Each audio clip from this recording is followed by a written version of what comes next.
In the quiet hours after midnight, when the world outside her window should have been nothing but shadows and silence, Emily first noticed it. A soft glow, faint but unmistakable, flickering to life in the upstairs window of the house across the street. Not the harsh flood of a porch light or the steady hum of a forgotten lamp, but something warmer, almost inviting, like a candle seen from afar. She blinked, rubbing her eyes, convinced it was just the remnants of a half-remembered dream. But there it was, steady now, holding its place against the dark pane. And then, as suddenly as it appeared, it winked out, leaving the night empty once more. Emily Harper had moved to Willow Creek 3 months ago, drawn by the promise of a fresh start in a place that still felt like the America of old postcards. Neat rows of single-family homes with white picket fences, kids on bikes during the day, and the distant rumble of freight trains cutting through the fields beyond town. The house she'd rented was a modest 2-story colonial on Elm Street, the kind with creaky wooden floors and a backyard that backed onto a thicket of oaks. It was affordable, close to the local high school where she taught English, and far enough from the city noise that she'd hoped sleep would come easier here. So far it had, mostly. Her days settled into a rhythm that felt almost too comfortable. Mornings started with coffee brewed in the chipped mug her mother had given her, black and strong, while she graded papers at the kitchen table. The commute was a 10-minute drive down Main Street, past the diner where locals gathered for pie and gossip, and the gas station with its flickering neon sign. Afternoons blurred into lesson plans and the chatter of teenagers dissecting novels they pretended not to care about. Evenings were for unpacking the last few boxes, books mostly, and a few framed photos of friends back in Chicago. By 10, she'd curl up on the couch with a book or the local news on low volume, the blue flicker of the TV, the only light in the living room. Willow Creek lulled her into believing she'd found stability, a place where the biggest worry was the occasional raccoon rummaging through the trash. It was on a Thursday night, the 3rd week of October, that the light caught her off guard again. Emily had been restless, the kind of insomnia that creeps in after a long day of parent-teacher conferences. She wandered to the bedroom window around 1 a.m., peering out at the street, bathed in the pale wash of a single street lamp. The houses opposite hers were dark, their windows like black mirrors reflecting nothing. But then, there it was, the glow in that same upstairs window of the grey Victorian across the way. Not bright enough to illuminate the yard, just a subtle amber hue that seemed to pulse faintly, as if breathing. She stood there, transfixed, for what felt like minutes, but was probably only seconds. No movement behind the glass, no silhouette, just the light, on and unwavering, until it faded away as if someone had simply exhaled. The next morning over her coffee, Emily tried to shake it off. Probably the Thompsons, she thought, the elderly couple who lived there. Mr. Thompson was a retired mechanic, always tinkering in his garage during the day, and his wife baked those lemon bars that showed up at neighborhood potlucks. They'd waved when she moved in, a polite nod from their front porch. Maybe one of them had trouble sleeping, kept a nightlight on for comfort. It was nothing, really. Just the sort of small-town quirk you adjust to, like the way the church bells chimed a little off-key at noon. But that evening, as she locked up after a walk around the block, Emily found herself glancing at their house again. The Victorian loomed a bit taller than the others, its gabled roof cutting a sharp angle against the sunset. The yard was tidy, flower beds mulched for winter, but the curtains in the downstairs windows hung heavy and still. She hadn't seen the Thompsons out much lately, maybe a flu going around, or just the pull of age keeping them indoors. Shrugging it off, she headed inside, the screen door slapping shut behind her. Sleep came fitfully that night. Around 2, she woke to the sound of rain pattering against the roof, a steady drizzle that turned the world outside into a blurred watercolor. Thirsty, she padded downstairs for water, the house groaning softly in the storm. On her way back up, she paused at the landing window, the one with a clear view across the street. The rain-slicked panes distorted everything, but there was no mistaking it. The light was on again. Stronger this time, casting a warm rectangle onto the wet grass below. Emily pressed closer to the glass, her breath fogging the pane. Was that a shadow? A fleeting shape, like someone standing just out of sight? Her heart quickened, not from fear exactly, but from the odd certainty that she wasn't supposed to see it.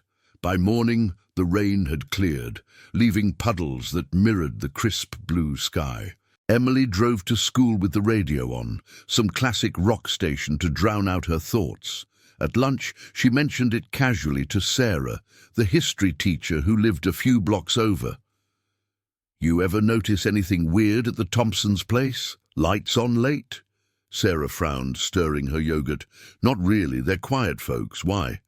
"Just, saw a light up there after midnight a couple times. Probably nothing." Sarah laughed it off. "Small town insomnia.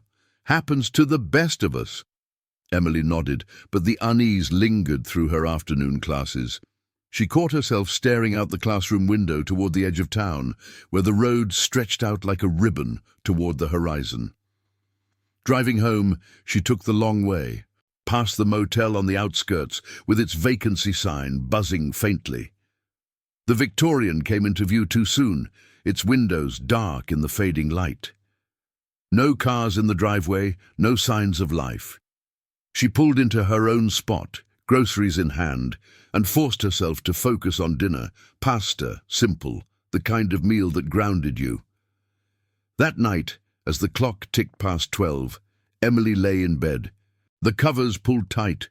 She told herself not to look, to let the darkness settle. But curiosity, that quiet intruder, won out.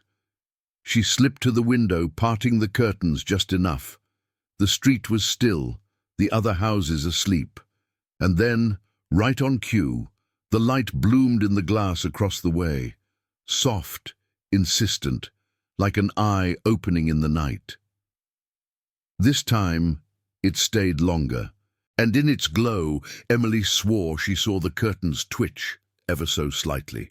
Not enough to be sure, but enough to make her pull back, her pulse echoing in the silence of her room. What was it waiting for? Or who? The days following that rainy night blurred into a routine that Emily clung to like a lifeline, but the light had burrowed into her thoughts, a persistent whisper she couldn't quite silence. She threw herself into work with renewed focus, arriving early at the high school to rearrange bulletin boards and prep for the upcoming poetry unit. The hallways buzzed with the usual chaos. Lockers slamming, laughter echoing off linoleum floors, the faint scent of cafeteria mystery meat wafting from the vents. It was grounding, this predictable hum of adolescent energy, a reminder that life in Willow Creek moved forward, regardless of whatever shadows lingered after dark. Still, her mind wandered during quiet moments. At the staff meeting that Friday, as Principal Hargrove droned on about budget cuts and standardized tests, Emily found herself sketching absent-mindedly on her notepad, a simple window frame, light spilling out like liquid gold. She tore the page off and crumpled it, glancing around to see if anyone noticed. No one did. Sarah caught her eye from across the table and mouthed, "You okay?" Emily forced a smile and nodded, but the question hung in her air like humidity before a storm.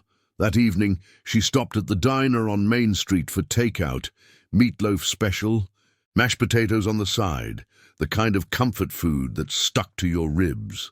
The place was half empty, just a few regulars nursing coffee at the counter and a family in the corner booth arguing softly over homework.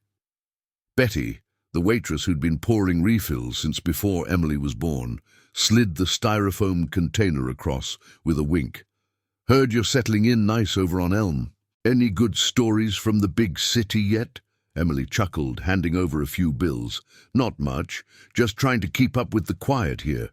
Betty leaned in, voice dropping conspiratorially. Quiet's good, but it hides things sometimes.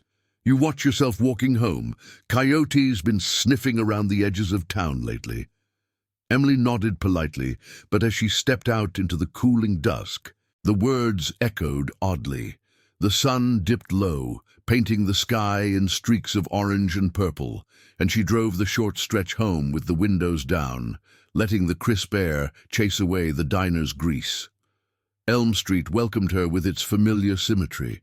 Porch lights flickering on one by one, a dog barking lazily from someone's yard. The faint outline of the Victorian across the way, standing sentinel.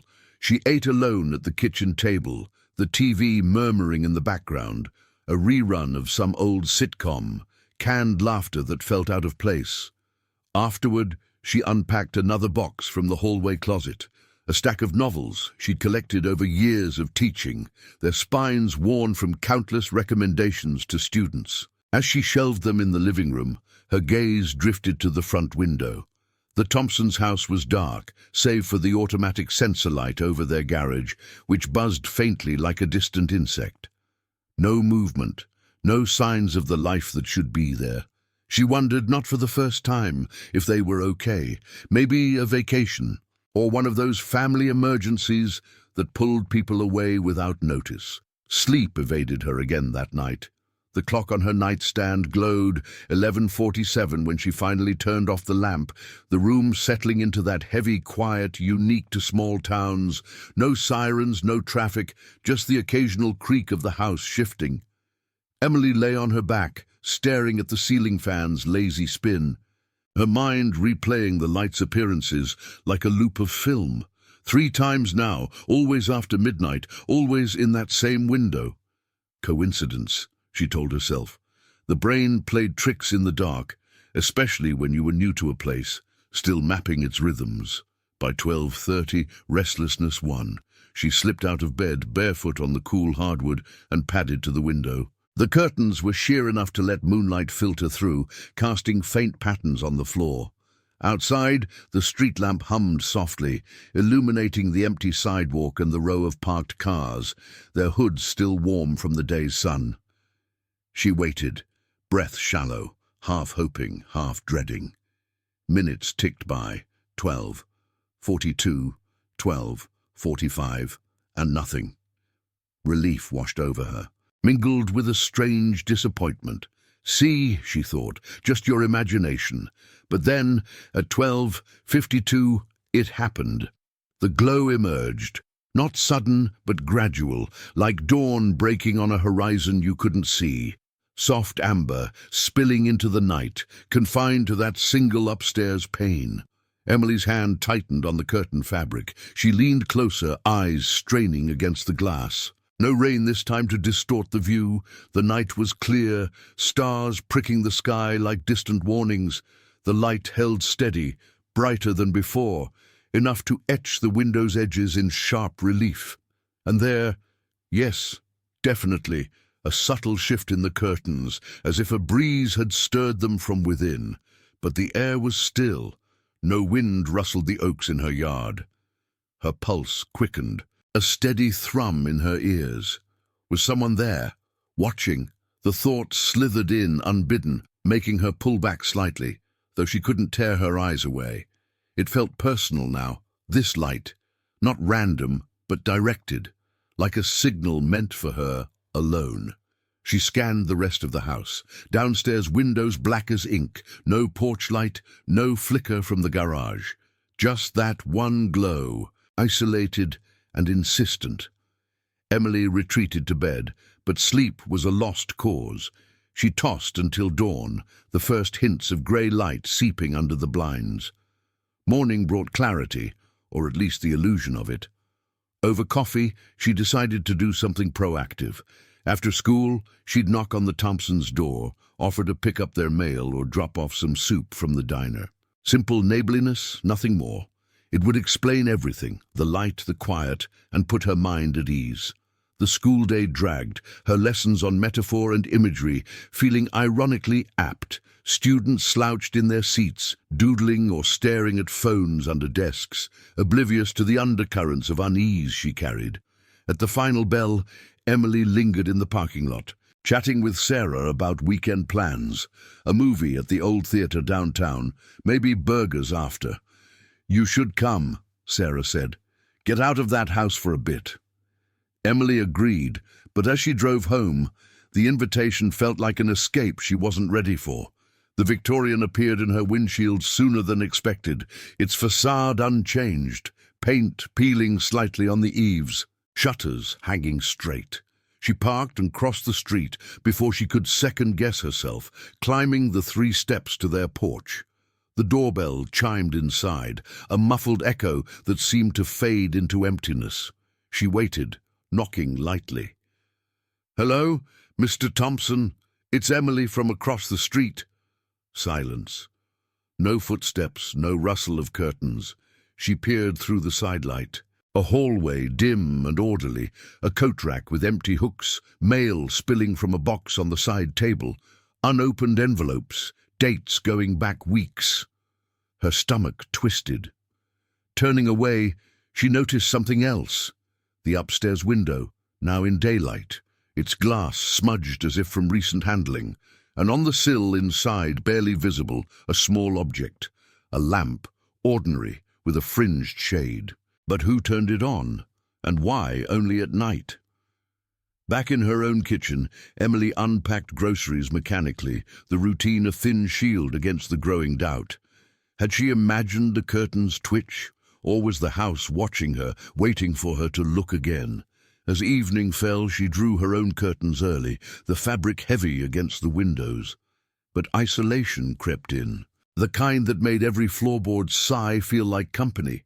That night she didn't check, or tried not to. Yet around 2 a.m., a sound pulled her awake. Not the light, but a faint click, like a switch flipping far away. She lay still, heart pounding, wondering if the glow had found its way into her dreams instead.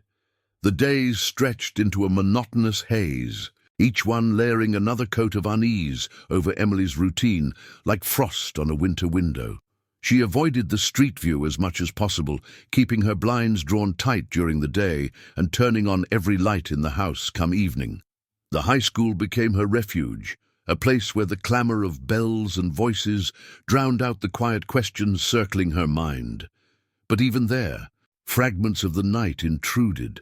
A student's offhand comment about ghost lights in old houses, or the way the fluorescent bulbs hummed overhead, mimicking that distant click she'd heard. By midweek, the absence at the Thompsons had become impossible to ignore. The mail overflowed now, spilling onto the porch mat in a haphazard pile that the wind occasionally scattered. Emily watched from her kitchen window one afternoon, sipping tea that had gone cold, as a stray envelope skittered across the lawn like a leaf caught in an updraft. No one came out to retrieve it. The driveway remained empty, the garage door sealed shut, and the Victorian stood there, unchanging, its silhouette a constant in her peripheral vision. She thought about calling the police non-emergency line, mentioning the neglected mail as a welfare check, but the words stuck in her throat. What would she say? That a light turned on after midnight?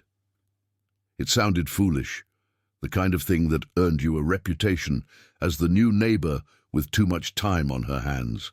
Instead, she confided in Sarah over lunch in the teacher's lounge, the room smelling of microwaved leftovers and instant coffee. The Thompsons' place is off. No one's been home in days, mail everywhere. Sarah paused mid-bite of her sandwich, eyebrows knitting. Really? That's weird. They seemed fine at the last block party. Maybe they're visiting family out of state. Happens all the time around here. Folks just up and go without a fuss. Emily nodded, poking at her salad. Yeah, probably, but it's the quiet, like the house is holding its breath. Sarah reached over, squeezing her arm lightly. You're still adjusting, Em. Small towns can feel eerie when you're used to the city rush. Why don't you come over tonight? I've got that new thriller on streaming. We can make popcorn. Forget about it. The invitation tugged at her, a lifeline in the gathering fog of her thoughts. Emily agreed, grateful for the distraction. After school, she followed Sarah's car to her bungalow a few streets over, the route taking her past familiar landmarks: the library with its brick facade and overflowing book drop, the park where joggers looped the trail at dusk. Sarah's home was cozy, all warm lamps and mismatched furniture, the kind of place that invited lingering. They settled on the couch with a bowl of popcorn between them, the movie's suspenseful score filling the room. For a couple of hours, Emily lost herself in the plot. Shadowy figures, whispered secrets. But as the credits rolled, the real world seeped back in. Driving home around 10, the streets of Willow Creek felt altered. The sodium glow of lamps casting long shadows that danced like fingers across the lawns. Elm Street appeared too soon, and there it was, the Victorian, dark and waiting. Emily parked quickly, hurrying inside without a glance. She double-locked the door, the bolt sliding home with a satisfying thud, and poured herself a glass of wine to unwind. The living room clock ticked steadily, marking the minutes until midnight like a countdown she couldn't escape. Sleep came in fits, her body heavy but her mind alert, attuned to every shift in the house. Around 1 a.m., she stirred, the wine leaving a dull ache behind her eyes. Thirst pulled her downstairs, the stairs creaking underfoot in the stillness. In the kitchen, she filled a glass from the sink, the water cool and metallic on her tongue. As she turned to head back up, a faint glow caught her eye through the narrow window above the counter, the one that angled toward the street. Not bright, but there, the amber light in the upstairs window, blooming like a secret unveiled. Emily froze, glass halfway to her lips. It was earlier than usual, or maybe the clock was wrong. Time blurred in the dark. She set the glass down quietly, inching closer to the window, her bare feet silent on the linoleum. The light held steady, casting that familiar rectangle onto the grass, now silvered with dew. No twitch of curtains this time, but something else, a subtle flicker within the glow, like the flame of a candle disturbed by an unseen breath. Her breath came shallow, the house around her amplifying every small sound, the hum of the refrigerator, the distant call of a night bird. She shouldn't look, she knew that, but the pull was magnetic, drawing her to the front window, despite the voice in her head urging retreat. Parting the living room curtains just a fraction, she peered out. The street was empty, the other houses slumbering under their pitched roofs. Across the way the light persisted, isolated and serene, as if the rest of the world didn't exist. Emily's eyes adjusted, picking out details in the night. The faint outline of the window frame, the way the glass reflected a sliver of moon. And then, impossibly, a shape. Not a full silhouette, but a hint, a pale form lingering at the edge of the light, motionless as if aware of her gaze. Her heart stuttered, a cold wave washing over her skin. Was it a person, or just the play of shadows from a forgotten bulb? She blinked, straining to see, but the form dissolved as quickly as it appeared, leaving only the steady glow. The light stayed on longer this night, minutes stretching into what felt like an eternity. Emily backed away, sinking onto the couch, her mind racing through possibilities. The Thompsons returning unnoticed, a relative staying over, or something more insidious, a presence that mimicked normalcy but thrived in the hidden hours. By the time the light finally dimmed, around 2:30, she noted on her phone, she was wide awake, wrapped in a throw blanket against the chill that had nothing to do with the temperature. Dawn crept in slowly, painting the room in soft grays. Emily didn't go back to bed. Instead, she brewed coffee strong enough to cut through the fog, sitting at the table with her laptop open. A quick search on the local real estate site revealed little.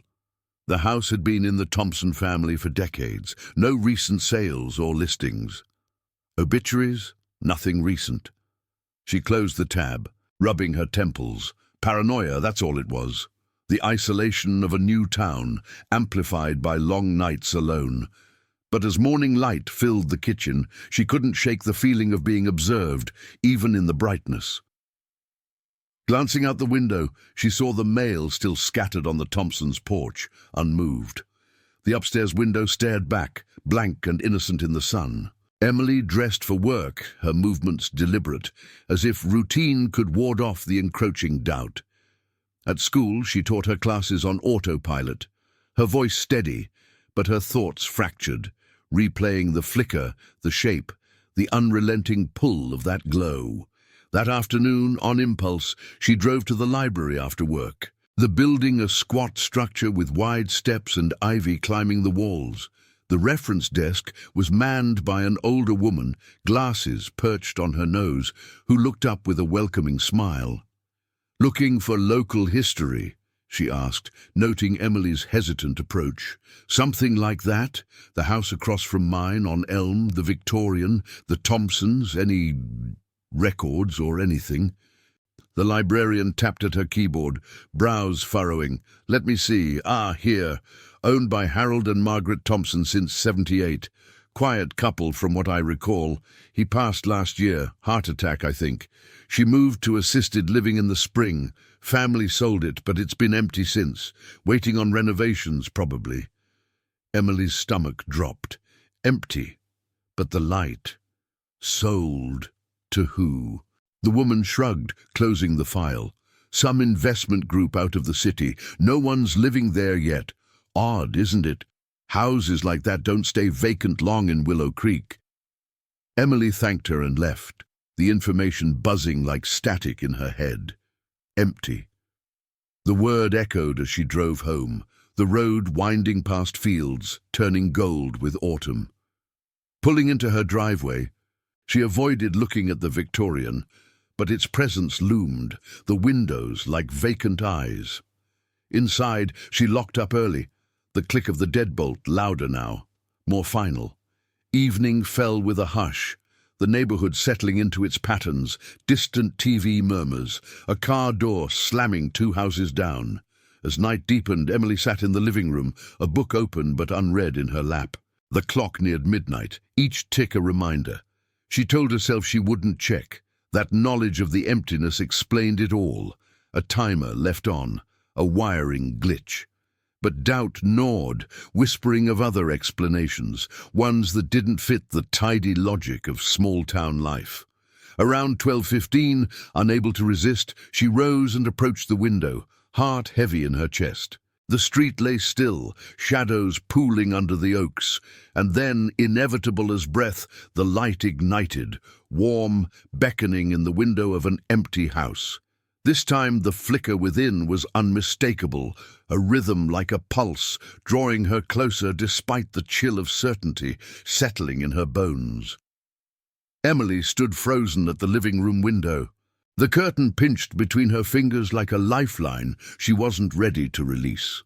The glow across the street pulsed subtly, not erratic like a faulty bulb, but deliberate, a slow, hypnotic throb that synced with the quiet rhythm of her own breathing.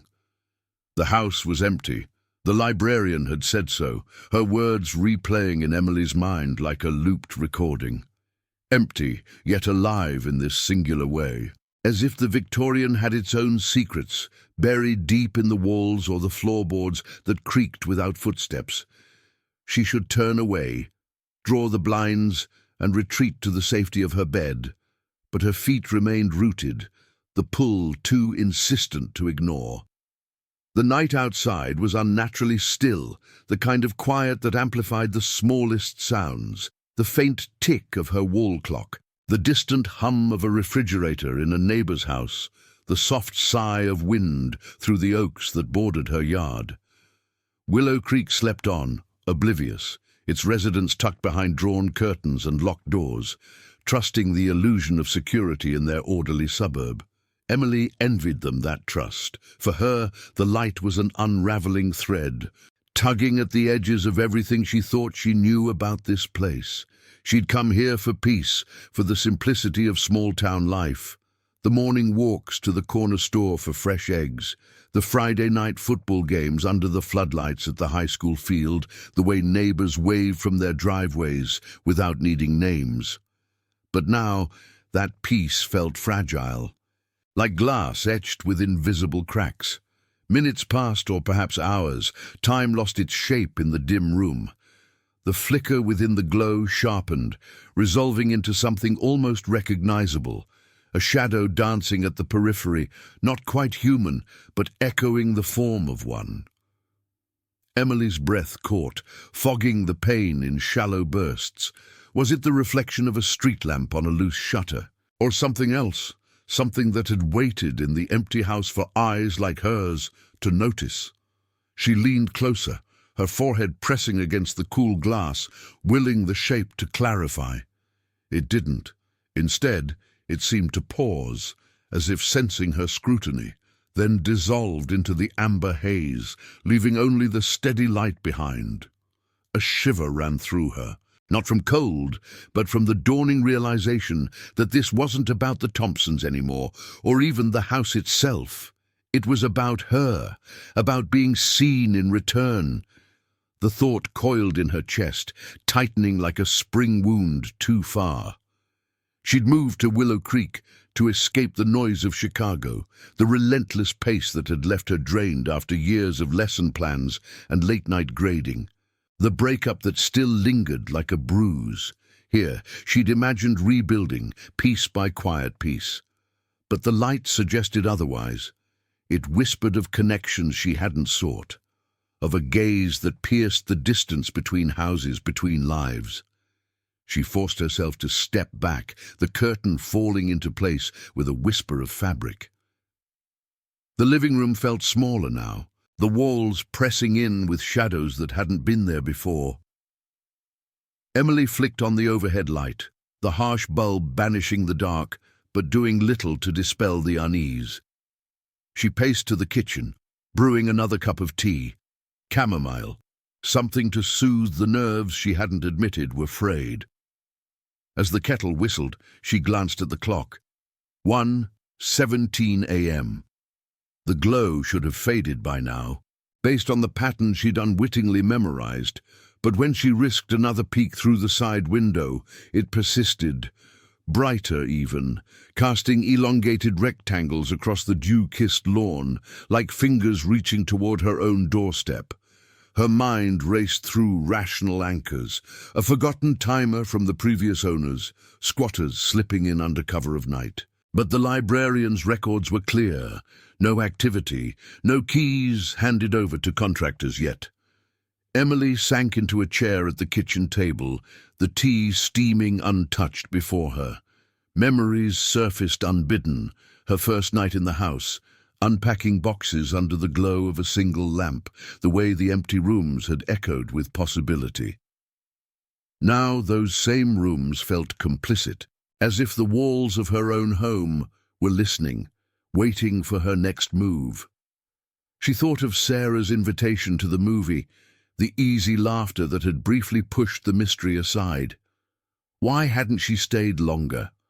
Why return to this vigil, night after night? The tea grew cold as she sat there, the house settling around her with soft groans that mimicked footsteps. Outside, a car passed slowly down Elm Street, headlights sweeping the facades like a searchlight, but it didn't pause at the Victorian. Just a late-shift worker heading home, perhaps from the factory on the town's edge. Normalcy, Emily reminded herself. That's all this was, a glitch in the ordinary, amplified by her isolation. Yet the certainty rang hollow. She rose again, drawn back to the window despite the ache in her chest, and this time the light shifted, not off, but inward, as if retreating deeper into the room, inviting her to follow its path. By 2 a.m., exhaustion tugged at her eyelids, but sleep was a distant shore. Emily retreated upstairs, leaving the downstairs lights on like wards against the dark. In bed, she pulled the covers high, staring at the ceiling where shadows played from the hallway glow. The flicker of the light haunted her closed eyes, replaying in endless variation, now a candle, now a lantern, now something warmer, more intimate. Dreams came in fragments. Empty hallways stretching forever, windows lining the walls, each one blooming with that same amber light, drawing her closer until she was no longer sure which house she wandered. Morning arrived with a deceptive clarity, sunlight streaming through the blinds in golden shafts. Emily woke to the chirp of birds outside, the world renewed in its suburban hush. She dressed quickly, avoiding the front windows, and drove to school with the radio tuned to a talk show about local weather patterns, mild fall turning crisp, nothing out of the ordinary. Classes passed in a blur, her voice steady as she guided discussions on ambiguity in literature, the irony not lost on her. Students raised hands, shared insights, their energy a balm against the night's residue. At lunch, Sarah asked about her evening, and Emily managed a casual recounting of the movie, omitting the hours that followed. But as the day waned, the pull returned, subtle at first. A glance toward Elm Street from the school parking lot, the familiar outline of the Victorian rising in the distance. Driving home, she took the long route past the diner, where Betty waved from the window, her smile a fleeting anchor. Pulling into her driveway, Emily finally faced it. The house across the street, bathed in afternoon light, its windows blank and unremarkable. The mail on the porch had been cleared, perhaps by a realtor, or the wind finally scattering it away. No sign of disturbance, no glow to haunt the daylight. That evening, she cooked a simple meal, grilled chicken and vegetables from the farmer's market on the edge of town, eating at the table with a window cracked open to let in the cooling air. The neighborhood stirred gently, kids riding bikes until dusk, a lawnmower humming 2 doors down, the faint aroma of barbecues lingering from the weekend. Emily felt the tension ease, just a fraction, as if the day's routine had worn down the edges of her doubt. She even laughed at a sitcom rerun, the sound surprising her in the quiet house. Night fell softly, stars emerging one by one above the rooftops. Emily prepared for bed early, brushing her teeth with deliberate strokes, changing into pajamas that felt like armor. She didn't check the clock, didn't approach the window. Instead, she lay down with a book, the pages turning under lamplight until her eyes grew heavy. Sleep claimed her swiftly, dreamless at first, a mercy. But around midnight, awareness returned, not with a jolt, but a gradual surfacing, like rising through layers of water. The room was dim, the lamp off, moonlight filtering through the curtains. Emily lay still, listening. No click, no glow seeping under the door, just the steady breath of the house, the distant hoot of an owl in the oaks. Relief flooded her, tentative but real. Perhaps it was over. A brief haunting, resolved by the light of day and the logic of empty spaces. Then, softly from the window, a warmth on her skin, faint but growing. She turned her head slowly, eyes adjusting to the dark. There, framing the curtain's edge, the amber light bloomed once more. Across the street in the empty house, pulsing with that same insistent rhythm. This time, no flicker, no shadow. Just the glow, steady and unwavering, as if it had always been there, waiting for her to accept its presence. Emily didn't move, didn't blink. She watched until it faded, the night swallowing it whole, leaving her alone with the echo of what she'd seen, or what had seen her. In the days that followed, the light became a companion of sorts, appearing without fail after midnight. A ritual Emily no longer fought. She stopped searching for answers at the library or in conversations with Sarah, letting the mystery settle into her routine, like the morning fog over the fields. Willow Creek carried on, school bells ringing, diners filling with chatter, life unfolding in its predictable folds. But in the quiet hours, when the world dimmed, the glow returned, a silent invitation that blurred the line between observer and observed. Emily wondered sometimes if she'd ever truly sleep through the night again, or if the light had found a home in her, turning on only when the darkness called.